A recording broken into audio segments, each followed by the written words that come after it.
Il s'agit du typhon le plus puissant ayant frappé la province du Fujian dans le sud-est de la Chine depuis le super typhon Morenti en 2016. Le typhon a touché terre dans la ville de Quanzhou. Des arbres ont été renversés et de nombreuses routes de la ville sont submergées par l'eau.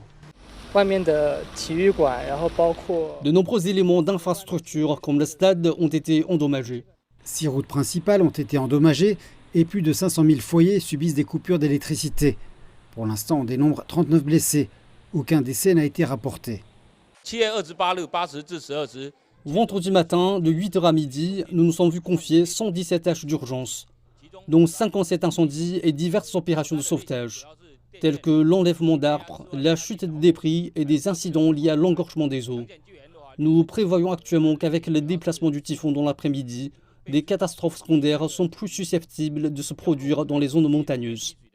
Alors que le typhon s'éloignait de la ville, les autorités s'efforçaient de ramener la ville à la normale. La plupart des routes principales ont été dégagées des obstacles et les travailleurs ont lutté sans relâche contre l'engorgement qui subsiste dans certaines parties de la ville. La province du Fujian estime que le typhon Doksuri a affecté plus de 720 000 personnes et causé une perte économique de 177 millions de yuans, soit environ 24 millions de dollars, à la province. Plusieurs villes de la province ont revu à la baisse leurs mesures d'urgence pour faire face au typhon, mais elles restent en alerte maximale pour les fortes pluies apportées par le typhon. Les villes situées dans les zones montagneuses ont émis une alerte rouge aux fortes pluies et aux glissements de terrain potentiels qu'elles pourraient provoquer. Les autorités ont également prévenu les habitants du centre et de l'est de la Chine qu'ils devraient surveiller de près Doksuri qui se déplace vers l'arrière-pays.